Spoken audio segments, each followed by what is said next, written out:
Hello friends, welcome to our YouTube channel Asan Ra for you.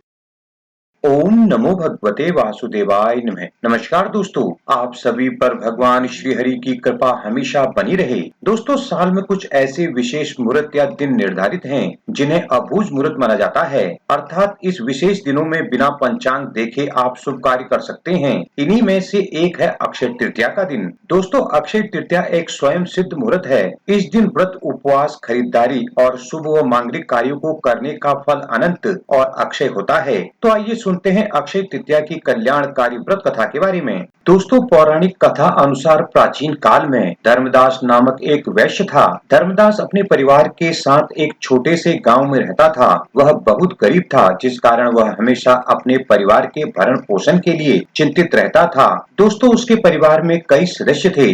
Dharmdas बहुत सदाचारी था और देव और ब्राह्मणों के प्रति उसकी श्रद्धा अत्यधिक प्रसिद्ध थी। एक बार अक्षय तृतीया व्रत के महत्व को सुनने के पश्चात उसने इस व्रत को करने का निश्चय किया। दोस्तों, जब अक्षय तृतीया का पर्व आया तो वह जल्दी उठकर गंगा स्नान के लिए गया और विधि पूर्वक देवी देवताओं की पूजा की और व्रत किया। दोस्तों, धर्मदास ने व्रत के दिन अपनी सामर्थ्य अनुसार जल से भरे हुए घड़े, पंखे, जौ, सत्तू, चावल, नमक, गेहूं, गुड़, घी, दही, सोना तथा अन्य वस्त्र आदि वस्तुएं भगवान के चरणों में समर्पित कर ब्राह्मण को दान कर दी। दोस्तों, यह सब देखकर धर्मदास के परिवार वाले तथा उसकी पत्नी ने उसे रोकने की कोशिश की। उन्होंने धर्मदास से कहा कि इतना सब कुछ दान कर दोगे तो उसके परिवार का पालन पोषण कैसे होगा। दोस्तों, फिर भी धर्मदास अपने दान और पुण्य कर्म से विचलित नहीं हुआ और उसने ब्राह्मणों को दान दिया। दोस्तों, उसके जीवन में जब भी अक्षय तृतीया का पावन पर्व आया, प्रत्येक बार धर्मदास ने विधि विधान से पूजा पाठ की और व्रत के बाद दान आदि कर्म किए। अनेक तरह की शारीरिक परेशानियों और वृद्ध होने के उपरांत भी उसने दान धर्म के कार्य किए। दोस्तों, इस व्रत के प्रभाव से ही अगले जन्म में यही वैश्य कुशावती का राजा हुआ।